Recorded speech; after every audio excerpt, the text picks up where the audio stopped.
शुरू अल्लाह के पाक और बाबरकत नाम से जो बड़ा मेहरबान नहायत रहम करने वाला है। मौजा टीवी के प्यारे दोस्तों, अस्सलामुअलैकुम। प्यारे दोस्तों, आज की वीडियो शुरू करने से पहले आपको ये बता देना चाहता हूं कि ये वीडियो कमजोर दिल हजरात बिल्कुल मत देखें, क्योंकि आज हम आपको कराची के एक ऐसे कब्रिस्तान के बारे में बताने और दिखाने वाले हैं जहां मुर्दे रात को कब्रों से बाहर आ जाते हैं। दोस्तों, ये सुनकर यकीनन आप यकीन नहीं करेंगे, मगर अगर आप आखिर तक ये वीडियो देखेंगे तो जान लेंगे कि ये वाकई सच है, क्योंकि ये वीडियो फुटेज हमें जिसने भेजी है और जो इस कब्रिस्तान में उसके साथ बीता है, वो शख्स हमें सुनाते हुए भी डर रहा था, मगर उसने बड़ी हिम्मत करके जो हमें सुनाया वो सुनने के लिए दोस्तों आप भी हिम्मत रखिएगा। इससे पहले कि हम ये सभी मामला आपको तफसील से सुनाएं और दिखाएं, गुजारिश बस इतनी है कि हमारा चैनल मौजा टीवी सब्सक्राइब करते हुए बेल आइकन को भी प्रेस कर दें ताकि मजीद हैरत अंगेज वीडियोस को आप बर वक्त देख पाएं।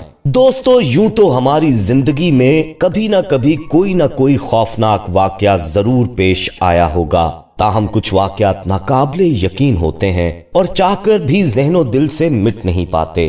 ये वाकया जो आज हम आपको सुनाने जा रहे हैं, ये वाकया हमें सरफराज ने सुनाया जो लाहौर का रिहायशी है। सरफराज सैरो सियाहत का शौक रखता था और इसने अपने दोस्त वसीम के साथ कराची के मुकामात की सैर का प्रोग्राम बनाया था। दोस्तों, दोनों दोस्तों को ऐसे ऐसे मुकामात देखने का शौक था जो अपने अंदर तारीख रखते हों। और दोस्तों, आप तो जानते हैं कि कराची से आगे सिंध और बलोचिस्तान के लातदाद मुकाम अपने अंदर सदियों की तारीख छुपाए हुए हैं। दोनों दोस्त अपना अपना कारोबार कामयाबी से चला रहे थे, रुपए पैसे की कोई कमी नहीं थी। बाय रोड सफर करते हुए दोनों मुकर्ररा दिन कराची पहुंच गए। कराची के आम मशहूर मुकामात तो वो पहले भी देख चुके थे, इस बार वो कराची के इर्द गिर्द के मुकामात देखने का इरादा रखते थे।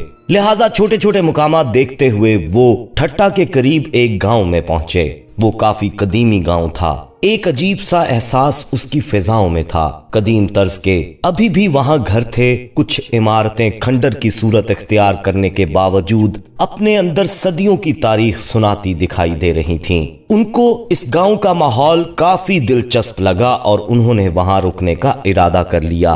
गांव के सरबराह जिसका नाम फजलुद्दीन था, उनका खुले दिल से खैर मकदम किया और अपनी हवेली में ही मेहमान बनाया। वहां के लोग उनको काफी मेहमान नवाज लगे। जब वो वहां पहुंचे तो सुबह का वक्त था। उन्होंने दोपहर में गांव घूमना शुरू किया। गांव का सरबराह उन्हें खुश इखलाकी से हर जगह की तारीख बताते घुमाता रहा। चलते चलते एक जगह वो रुक गया और कहा कि यहाँ से अब वापसी करेंगे। उसके चेहरे पर खौफ के आसार वाज़ेह थे। उन्होंने इस खौफ को महसूस किया तो गांव के सरबराह फजलुद्दीन से पूछा कि इसके आगे भी हमें कोई दिलचस्प जगह नजर आ रही है। दरख्तों के झुंड में उन्हें बुलंद दीवारें दिख रही थीं। बीच में एक छोटा सा नाला बह रहा था, जैसे वो नाला जानकर बनाया गया हो कि दूसरी तरफ कोई जा ना सके। फजलुद्दीन अपने चेहरे के तासुरात छुपाते हुए और फौरन बात को घुमाते हुए बोला कि नहीं, उस तरफ दूसरा गाँव है और वहाँ हमारा झगड़ा चल रहा है, जिसके बायस हमें यहीं से वापस होना है और अंधेरा फैलने से पहले हवेली पहुंचना है।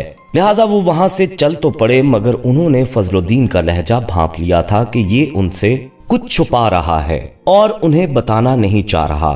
शाम से पहले वो उन्हें हवेली ले गया, जहां उनकी काफी खातिर मदारत की गई। अंधेरा फैलते ही उन दोनों ने महसूस किया कि जैसे यहाँ के लोग अंधेरे से खौफजदा हैं, या कुछ ऐसी बात जरूर है, क्योंकि अंधेरा फैलते ही हवेली के दरवाजों को अच्छी तरह बंद कर दिया गया और गांव के लोग अपने अपने घरों में घुस गए थे। जो लोग उनके साथ घूम रहे थे वो भी फौरन घरों को भागे थे, जबकि सरफराज और वसीम दोनों रात जल्दी सोने के आदी ना थे, बल्कि वो तो गाँव के माहौल को रात में भी देखना चाहते थे। जब उन्होंने अपनी इस ख्वाहिश का इजहार फजलुद्दीन से किया तो वो फौरन बोला कि रात को बाहर जाना खतरे से खाली नहीं, इसलिए हम सब एहतियात करते हैं। उन्होंने पूछा, खतरा? मगर किस बात का खतरा? जिस पर पहले तो फजलुद्दीन खामोश हो गया। उन्होंने जब दोबारा जोर दिया कि आखिर वजह क्या है आपका उस जगह से यूं वापस आना, और अब रात में खतरे वाली बात हम कुछ समझ नहीं पा रहे और चाहते हैं कि आप हमें खुलकर बताएं ताकि हमारे इल्म में भी इजाफा हो सके। उसने खामोशी तोड़ी और एक आह भरते हुए बोला कि जैसा आपको बता चुका हूँ, ये गांव सदियों की तारीख अपने अंदर रखता है। जहाँ से मैं आपको वापस ले आया था, उसके आगे जो ऊंची ऊंची दीवारें दरख्तों के झुंड में घिरी आपको दिखाई दे रही थी, वो जगह जटली कहलाती है और वो एक कदीमी कब्रिस्तान है जिसे जटली कब्रिस्तान कहा जाता है। ये कब्रिस्तान खौफनाक दास्तानों से भरा पड़ा है, कदीम और दुनिया के बड़े कब्रिस्तानों में गिना जा सकता है। इसका रकबा तकरीबन 10 किलोमीटर पर मुहित है और यहाँ लाखों कब्रें हैं। ये कब्रिस्तान कोई नहीं जानता कितना पुराना है, मगर एक अंदाजा है कि ये 500 साल पुराना है। 1981 में इसे यूनेस्को वर्ल्ड हेरिटेज में शामिल कर लिया गया था। मुकामी लोगों ने यहाँ ऐसा कुछ देखा है कि जिसे सुनकर ही इंसान के रोंगटे खड़े हो जाएं। जैसा कि मुकामी लोगों ने इस कब्रिस्तान में सुर्ख लिबास में मलबूस दुल्हन को देखा है। उसके मुतालिक कहा जाता है कि वो बहुत बुलंद आवाज में रोती है। आधी रात को उसके रोने की आवाज और बुलंद हो जाती है। कुछ लोगों ने ये भी कहानी सुनाई है कि उन्होंने एक कब्र से एक बच्चे को निकलते देखा है। ये बच्चा कब्र से उठता है और देखते ही देखते बूढ़ा आदमी बनकर नजरों से गायब हो जाता है। ये सब कुछ महज चंद सेकंड्स में रूनुमा हो जाता है। और चांद की 14वीं में ऐसा होता है कि मुर्दे अपनी अपनी कब्रों से निकलकर बाहर खड़े हो जाते हैं और ऊंची ऊंची आवाज में अल्लाह अकबर का विर्द शुरू कर देते हैं। ये मंजर देखने वाला या तो ज़हनी मफलूज हो गया या जिंदा नहीं रहा। इसलिए हमने इस कब्रिस्तान के गिर्द ऊंची ऊंची दीवारें बना दी हैं और वहां आना जाना मुनक़ता कर दिया है। रातों को अगर कोई ये आवाजें सुन ले तो न जाने कैसे कब्रिस्तान की तरफ चला जाता है, जैसे किसी शहर के हिसार में हो। इसलिए हम रातों को बाहर ना निकलते हैं और ना किसी को जाने देते हैं। फजलुद्दीन बहुत संजीदगी से ये सब बता रहा था। जब वो खामोश हुआ तो वसीम की दबी दबी हंसी और फिर एक जोरदार कहका गूंजा। फजलुद्दीन बोला, बाऊजी आपको ये सब मजाक लग रहा है? वसीम बोला, और क्या फजल भाई, इस दौर में ऐसी बातें, मैं तो हैरान होता हूँ कि आप लोग आज भी इन पर यकीन करके बैठे हैं। फजल ने कहा, ये एक शख्स की बात नहीं बाऊजी, पूरा गांव ये जानता है। हत्ता के इर्द गिर्द के गांव भी इस कब्रिस्तान से दहशत ज़दा हैं। सरफराज ने वसीम को आंखें भी निकाली कि ऐसी कोई बात ना करे, मगर उसको कौन समझाता। उसने कहा कि हम वहां ये सब खुद देखना चाहते हैं। फजलुद्दीन ने कहा कि ऐसा करना सिर्फ हमाकत के सिवा कुछ नहीं होगा। उसने बहुत समझाया, मगर वसीम ने जैसे ठान ली थी। उसने कहा, अगली रात ही चांद की 14वीं तारीख है और वो कल रात वहां जाएंगे। फजलुद्दीन ने बहुत चाहा कि उसको इस हरकत से मना कर पाए, मगर अगली रात उसने गाड़ी निकाली और सरफराज के साथ उस तरफ चल पड़ा। सरफराज ने कहा भी कि छोड़ो यार, अगर ये सिर्फ कहानी भी थी या झूठ था तो हमें क्या, हम क्यों जा रहे हैं? वो बोला कि वो इन सबको वहां रात गुजार कर बताना चाहता है कि देखो ये सब बनी बनाई झूठी मन घड़त कहानियां हैं और कुछ भी नहीं। बहरहाल मुख्तसरन ये कि वो दोनों नाला पार करके कब्रिस्तान के गेट तक पहुंच गए, जिसे जंजीरों के साथ बड़े से ताले से बंद किया गया था। रात के 8 बजे का वक्त था। दोनों ने सलाखोंदार गेट के बाहर ही कैंप लगाया और आग जलाकर बैठ गए।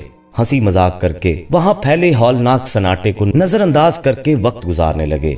12 बजने वाले थे और जैसे ही दोस्तों 12 का वक्त हुआ, शोर शुरू हुआ। वसीम भागकर गेट के पास आया। सरफराज को भी बोला कि फौरन आए। सरफराज भी डरता गेट पर पहुंच गया। अंदर का मंजर किसी भी नॉर्मल शख्स की हरकत कल्ब रोकने को काफी था।